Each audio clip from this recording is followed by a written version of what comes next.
ஆதித்யாவரியாகிருதியும் ஆதாரம் சர்வ வித்யானாம் ஹயக்ரீவம் பாஸ்மகே. நேயர்கள் அனைவருக்கும் அஸ்ட்ரோ KS ஐயங்காரின் பணிவான நமஸ்காரம். 2026 புது வருட ஆங்கில புத்தாண்டு பலன்கள். முதல்ல எல்லோருக்கும் என்னுடைய ஆங்கில புத்தாண்டு நல்வாழ்த்துக்கள். என்னுடைய சப்ஸ்கிரைபர்ஸ், என்னை ஃபாலோ பண்ணுறவங்க எல்லாருக்குமே உங்களுக்கு வாழ்த்துக்கள்.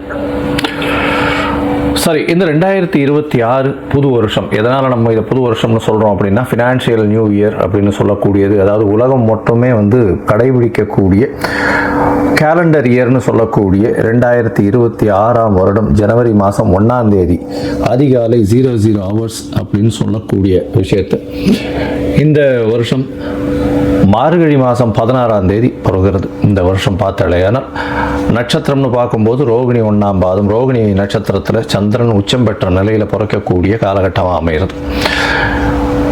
இந்த வருஷத்தினுடைய பலன்கள் எப்படி இருக்கும் அப்படின்றது ஒரு ராசியாகவும் பார்க்கலாம், பொதுவான பலன்களையும் கொஞ்சம் பார்க்கலாம். முதல்ல இந்த வருஷத்தினுடைய கோல்சாரம் என்னென்ன மாற்றங்கள் வருது அப்படின்றத முதல்ல பார்ப்போம். இந்த வருஷத்தில் காலபுருஷ தத்துவத்தின் 2வது ராசியான ரிஷபத்தில் சந்திரன் உச்சம் பெற்றிருக்கார், மிதுனத்தில் குரு வக்ரம், சிம்மத்தில் கேது. அது தவிர பார்த்தீங்கன்னா உங்களுக்கு இந்த வருஷத்தில் சமசப்தமம் அப்படின்னு சொல்லக்கூடிய இடத்துல மாந்தி வருது. அதாவது இந்த வருஷம் பிறக்கும்போது 8ஆம் இடத்துல 4 கிரகங்கள், மாத கிரகங்கள்னு சொல்லக்கூடிய சூரியன், செவ்வாய், புதன் மற்றும் சுக்கிரன் இருக்கார். சனியும் ராகுவும் கும்பத்தில் இருக்கார். இந்த வருஷம் இந்த வருஷத்தில் பார்த்தீங்கன்னா வரக்கூடிய மாறுதல்கள் அப்படின்னு சொல்ல போனால், எடுத்த உடனே 17/3/2026 அன்னைக்கு குரு வக்ர நிவர்த்தி ஆறுது. அதற்கு முன்னாடி பார்த்தோம்னா 6/3/2026 அன்னைக்கு சனி கும்பத்தை விட்டு மீனத்துக்கு போகிறார். அதனால் மேஷ ராசிக்காரர்களுக்கு 7.5 சனி ஆரம்பிக்கிறது, மகர ராசிக்காரர்களுக்கு 7.5 சனியிலிருந்து விடுதலை பெறுறது. இது ரெண்டும் ஒரு முக்கியமான விஷயம். அதே மாதிரி விருச்சிக ராசிக்காரர்களுக்கும் அர்த்தாஷ்டம சனி போகிறது, கடக ராசிக்காரர்களுக்கு அஷ்டம சனியும் போகிறது. இது மாற்றங்கள். அதே மாதிரி பார்த்தாலேயானால் 17/3/2026 குருவினுடைய வக்ர நிவர்த்தி, குரு மிதுனத்தில் வக்ர நிவர்த்தி அடைகிறார் 17/3 அதற்கு பிறகு பார்த்தாலேயானால் 26/5/2026 குரு மிதுனத்திலிருந்து கடகத்துக்கு போகிறார். கடகத்தில் அவர் உச்சம் பெற்று போயிருக்கார். இந்த வருஷம் பார்த்தாலேயானால் பொதுவாகவே 12 மாதம் இருக்க வேண்டிய குரு 5ஆம் மாதத்திலிருந்து கிட்டத்தட்ட 10ஆம் மாதம் வரணும். அதாவது 5 மாதம் மட்டுமே அங்கே இருக்கார். அதாவது 20/10/2026 வரலும் தான் குரு கடகத்தில் இருக்கார். 20ஆம் தேதி அக்டோபர் மாதம் சிம்மத்துக்கு வந்துடுறார். கிட்டத்தட்ட ஒரு 5-6 மாதம் தான் அவர் அங்கே இருக்கார்.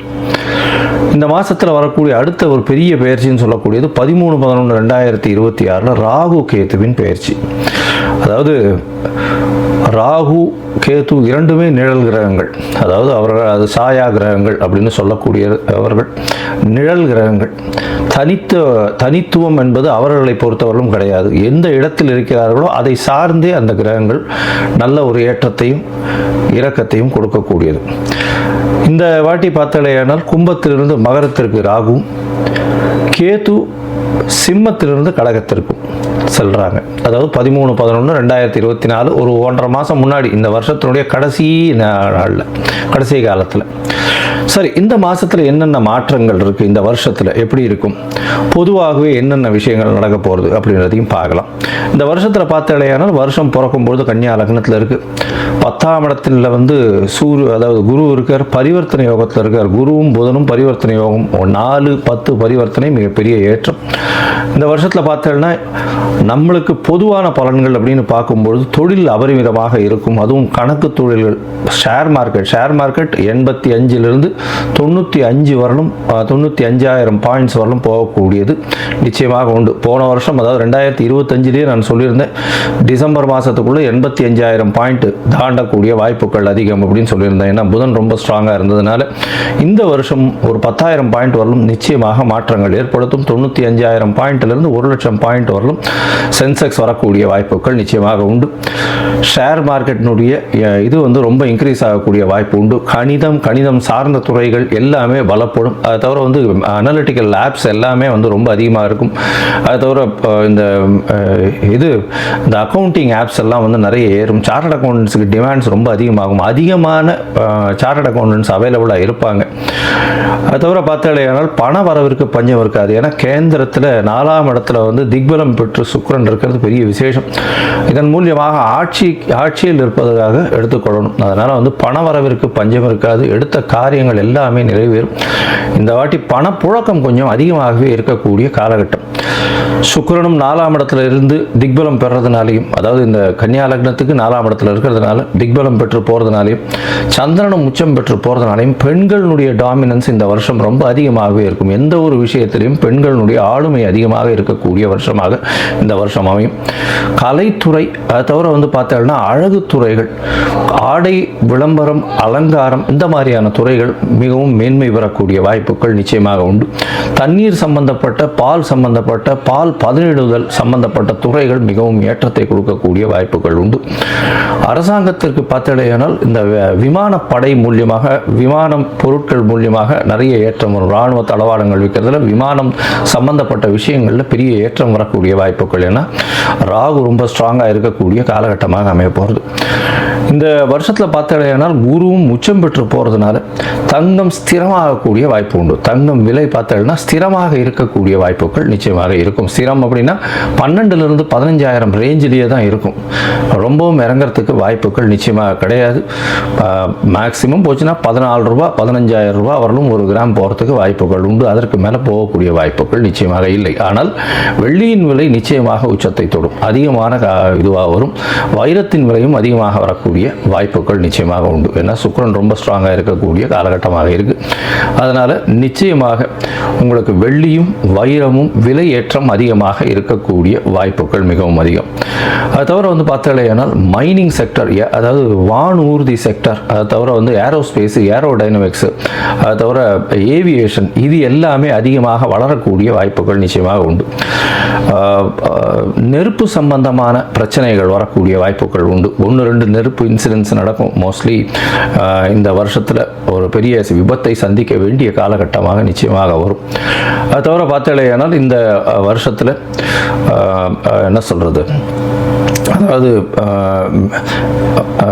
இது கீழ்த்தட்டு மக்கள் மூலியமாக சற்று புரட்சிகரமான பிரச்சனைகள் வரக்கூடிய வாய்ப்புகள் உண்டு. அதாவது என்ன சொல்கிறது, ஒரு எதிர்ப்பு குரல்கள் அரசாங்கத்தை நோக்கி அதிகமாக இருக்கக்கூடிய காலகட்டமாக அமைய போகிறது. ஆனால் மொத்தத்தில் பார்க்கும்பொழுது தண்ணீர் பற்றாக்குறை இருக்காது. அதிகமான மழை பெருக்கம் இருக்கக்கூடிய வாய்ப்புகள் அதிக மழை வர்றதுனால வெள்ளங்கள் அதிகமாக இருக்கும். வெள்ளத்தின் மூலியமாக பயிர்கள் வேஸ்டாக போகக்கூடிய வாய்ப்பு. ஒரு பக்கத்தில் மழை அதிகமாக கொட்டி பழைய பயிர்கள் வேஸ்ட் ஆகக்கூடிய வாய்ப்புகள், அதாவது உணவு தானியங்கள் வேஸ்ட் ஆகக்கூடிய வாய்ப்புகள் உண்டு. இந்தியாவினுடைய ஏற்றுமதி இறக்குமதி சற்று பாதிக்கக்கூடிய வாய்ப்புகள் நிச்சயமாக இருக்கும். இந்த வருஷம் பார்த்தாலேயானால் ஏற்றமான காலம், இந்திய மக்கள் அனைவருக்குமே நல்ல ஒரு ஏற்றமான காலமாக அமைய போகிறது. நல்ல ஒரு பண வரவும் இருக்கும், பணம் பரிவர்த்தனையும் அதிகமாக இருக்கும், பண ரொட்டேஷன்ஸ் அதிகமாக இருக்கும், கையில் பணப்புழக்கமும் அதிகமாக இருக்கக்கூடிய காலகட்டமாக அமைய போகிறது. சரி, இப்போ மேஷம் முதல் ஒரு ராசியாக வந்து இந்த வருஷம் எப்படி இருக்கு அப்படின்றத பார்க்கலாம். 2026 இந்த மாறுதல்களை வைத்து பார்ப்போம். அதுக்கு முன்னாடி என்னுடைய மொபைல் நம்பர் கீழே ஸ்க்ராலிங்கில் போயிட்டு இருக்கும். உங்களுக்கு அஸ்ட்ராலாஜிக்கல் கன்சல்ட் தேவைப்படுமே ஆயின் நீங்கள் எனக்கு ஃபோன் பண்ணுங்க. உங்களுக்கு அப்பாயின்மெண்ட்டு தரேன். உங்களுடைய date, time, place of birth, உங்களுடைய பெயர், உங்களுடைய தாய் தகப்பனார் பெயர், இதை அனுப்புங்க. என்னுடைய கட்டணம் என்னன்னு சொல்கிறேன். அந்த கட்டணத்தை வந்து போட்டுட்டு யூடிஆர் நம்பர் ஷேர் பண்ணுங்க.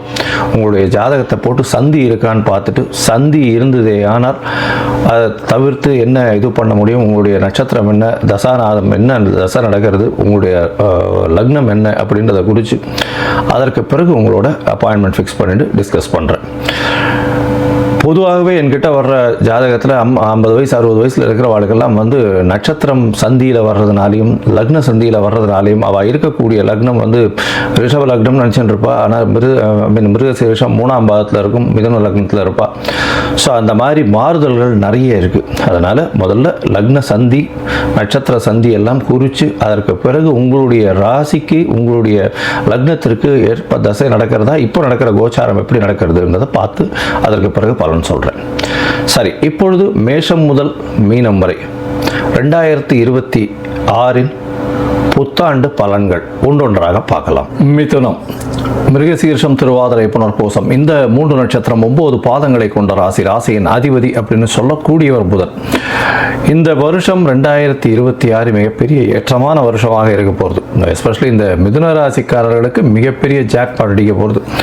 ஏன்னா உங்களுக்கு பார்த்தாலேனால் சனியினுடைய தாக்கம் எவ்வளோ நாளாக கிட்டத்தட்ட ஒரு 7-8 வருஷமாக வந்து ரொம்ப 7-8 வருஷம் இல்லை, ஒரு 4 வருஷம் 5 வருஷமாகவே ரொம்ப மிகுந்த சிரமத்துக்கு ஆளாயிருக்கீங்க.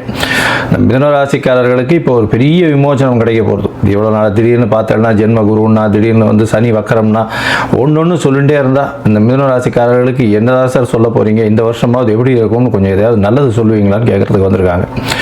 என்னுடைய நண்பர்கள் எல்லாருக்குமே வந்து மிகப்பெரிய காலங்களில் பிரச்சனைகள் இருந்தது. ஆனால் இந்த வருஷம் அது எல்லாத்தையும் புரட்டி போட்டு மாற்றத்தை ஏற்படுத்தக்கூடிய மிகப்பெரிய ஏற்றத்தை கொடுக்கக்கூடிய காலகட்டமாக இந்த மிதுன ராசிக்கு அமைய போகிறது. மிதுன ராசிக்கு பார்த்தாலேயானால் இந்த வருஷம் பெரிய ஏற்றம் என்ன அப்படின்னா, சனி பகவான் 10ஆம் இடத்துல போகிறார். தொழிலில் வந்து ஒரு புதிய மாறுதல்கள் ஏற்படும், புதிய தொழில் ஏற்படும், புதிய மாறுதல்கள் மூலியமாக தொழிலில் அபிவிருத்தி ஏற்படும்.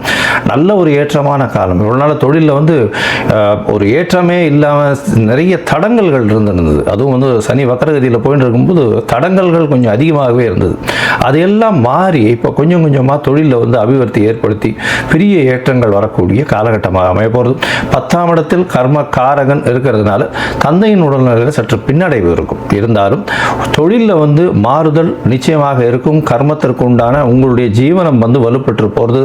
ஜீவன ஸ்தானத்தில் போய் கர்ம காரகனே போய் நிற்கிறதுனால உங்களுடைய ஜீவனம் நிச்சயமாக நல்லபடியாக இருக்கும்.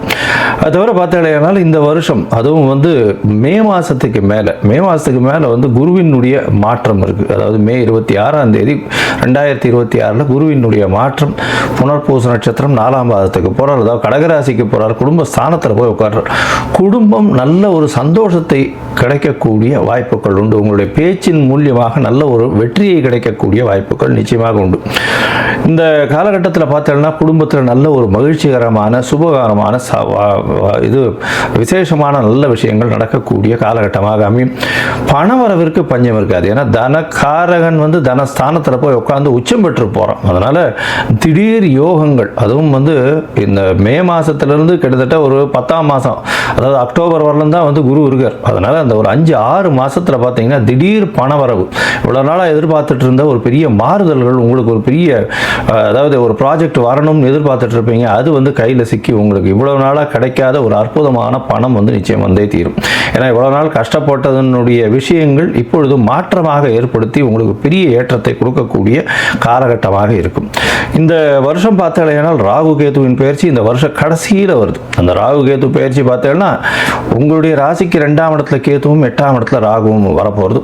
ராகு கேதுவின் பயிற்சி அப்படின்னு பார்க்கும்போது 8ஆம் இடத்தினுடைய ராகு ஓரளவுக்கு நல்ல விஷயத்தை ஏற்படுத்துவார். இருந்தாலும் உடல் நலத்தில் ஜாகிரதையாக இருக்கணும். அதாவது 11ஆம் மாதத்துக்கு மேலே உடல் நலத்தை கொஞ்சம் ஜாகிரதையாக பார்த்துக்கோங்க. அதாவது வண்டி வாகனங்களில் கொஞ்சம் ஜாகிரதையாக போகணும்.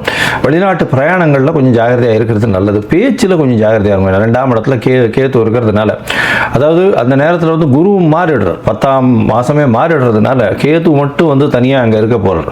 அதனால் நீங்கள் பேசுகிறது வந்து தவறுதலாக புரிந்து கொள்ளக்கூடிய கட்டாயமாக போயிடும். அதனால் கொஞ்சம் ஜாகிரதையாக பேசுறது, கொஞ்சம் நெளிவு சுழிவை பார்த்து பேசி உங்களுடைய வேலை எப்போவுமே வந்து இந்த புதன் ராசியில் இருக்கிறவாளே வந்து அடுத்தவாளுக்கு மனசு நோகாமல் அவகாரியம் எப்படி பண்ணிக்கணுமோ அந்த மாதிரி பண்ணிட்டு போகக்கூடியவா. அதனால் உங்களுக்கு நல்லாவே அந்த விதை தெரியும். ஏன்னா புதனுடைய ராசியில் பிறந்தவங்க. அதனால் நிச்சயமாக நல்ல ஒரு ஏற்றம் கிடைக்கக்கூடிய வருஷமாக இருக்கும். சரி, இந்த வருஷத்தில் மொத்தமாக பார்க்கும்போது இந்த மிதுன ராசிக்காரர்களுக்கு மிகப்பெரிய ஏற்றம். பேச்சில் நல்ல ஒரு நளினம் இருக்கும். குடும்பத்தில் சந்தோஷம் இருக்கும். புதிய தொழில் அமையக்கூடிய வாய்ப்பு உண்டு. தந்தையின் உடல்நிலையில் சற்று கவனமாக இருக்கிறது ரொம்பவும் நல்லது. வெளியூர், வெளிநாடு, வெளிமாநிலம் சென்று வரக்கூடிய வாய்ப்பு உண்டு. இந்த காலகட்டத்தில் எதிர்பாலினத்தவர், அதாவது பார்ட்னர்ஷிப் பிஸ்னஸ் எதிர்பாலினத்தவர் மூலியமாக சற்று தொல்லைகள் இருந்தாலும் பணவரவிற்கு பஞ்சம் இருக்காது. படிக்கக்கூடிய மாணவ மாணவியர்கள்லாம் நல்ல ஒரு ஏற்றம் கிடைக்கக்கூடிய காலகட்டமாக அமைய போகிறது. இந்த வருஷம் மொத்தமாகவே பெரிய ஏற்றத்தையும் மாற்றத்தையும் கொடுக்கக்கூடிய வருஷமாக இந்த வருஷம் அமைய போகிறது. இந்த காலகட்டத்தில் அருகில் இருக்கக்கூடிய சத்யநாராயண பெருமாள் கோவில் போயிட்டு வாங்க, ஹயக்ரீவர் போய் சேவிச்சுட்டு வாங்க. உங்களால் முடிஞ்சது இந்த இதுக்கு பாடசாலைகளுக்கு நோட் புஸ்தகம், பென்சில் அந்த மாதிரியான விஷயங்களும், இல்லைன்னா துளசி செடி தானமாக கொடுக்குறதோ இது பண்ணிட்டே வாங்க. ஒரு வியாழக்கிழமையும் பண்ணுங்க. புதனுக்கு உண்டானது ராசியாக இருந்தாலும் ஒரு வியாழக்கிழமையும் பண்ணுங்க.